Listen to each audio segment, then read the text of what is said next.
عباسی خلیفہ ہیں، یہ بنو امیہ کے بعد آئے تھے، بنو عباس، اور ان کا تعلق حضور کے چچا حضرت عباس سے تھا۔ فضیل بن ربی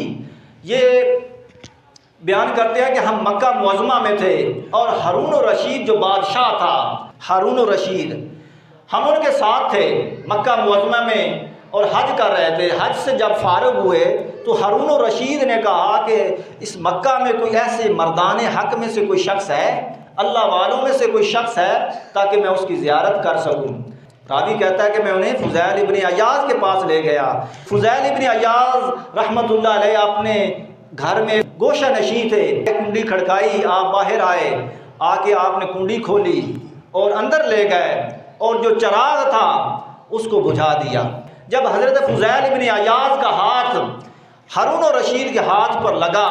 آپ نے فرمایا اے امیر المومنین، اتنا نرم و نازک ہاتھ آج تک میں نے نہیں دیکھا۔ اگر یہ ہاتھ دوزخ کا ایندھن بنے تو کتنا تعجب ہوگا، کتنی حیرانی ہوگی۔ یہ بات سننے کی دیر تھی کہ ہارون الرشید وہ بے ہوش ہو گیا، اور جب ہوش میں آیا تو اس نے کہا کہ اے فضیل ابن عیاض مجھے کوئی نصیحت کر دے۔ عباسی خلیفہ ہیں، یہ بنو امیہ کے بعد آئے تھے، بنو عباس، اور ان کا تعلق حضور کے چچا حضرت عباس سے تھا، حضرت عباس بن عبد المطلب سے تھا۔ بنو امیہ کے بعد جو عباسی خاندان کے لوگ وہ اقتدار میں آئے تھے، تو آپ نے فرمایا، نصیحت کی، اے امیر المومنین، اے امیر المومنین، تیرا جو باپ تھا حضرت عباس بن عبد المطلب، وہ حضور سید عالم حضور تاجدار کائنات صلی اللہ علیہ وسلم کے چچا تھے،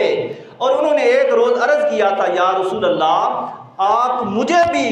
کسی قوم کا امیر بنا دیجئے۔ تو آقا علیہ السلام نے فرمایا تھا کہ اے چچا عباس، میں چاہتا ہوں کہ میں تمہیں تمہاری جان پر امیر بنا دوں، میں تمہیں تمہاری اپنی جان پر امیر بناتا ہوں، اس لیے کہ اگر تمہارا ایک ایک لمحہ اللہ کی یاد میں گزرے گا، اللہ کی بندگی میں گزرے گا، یہ اس سے بہتر ہے کہ 1000 سال تک لوگ تمہاری فرما برداری کریں، یہ اس سے بہتر ہے، لہذا میں تمہیں تمہاری اپنی جان پر امیر بناتا ہوں۔ تو آقا علیہ السلام نے فرمایا اے چچا عباس یہ نہ مانگو، فرمایا اس لیے کہ امیری جو ہے یہ قیامت کے دن امیری کو ندامت اور شرمندگی کے سوا اور کچھ حاصل نہیں ہوگا۔ پھر آپ نے فرمایا، فضیل ابن عیاض نے ہارون الرشید کو نصیحت کی، فرمایا کہ یہ تمہارا یہ خوبصورت چہرہ ہے، کہیں یہ نظر آتش نہ ہو جائے، نظر آتش نہ ہو جائے، کہیں یہ دوزخ کا ایندھن نہ بن جائے، اس لیے حکومت میں ہو، اقتدار میں ہو خدا کا خوف رکھنا اور اس کا حق بہتر طریق سے ادا کرنا، اللہ کا حق ادا کرتے رہنا احسن طریقے سے۔ پھر حضرت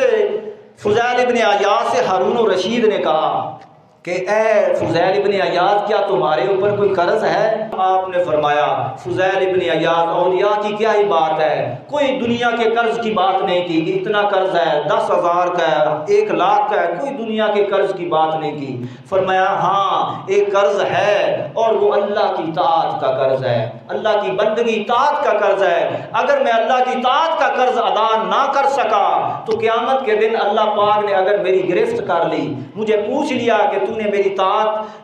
پورے انداز سے پورے آسن طریقے سے میری اطاعت نہیں کی، تو میری بد نصیبی ہوگی۔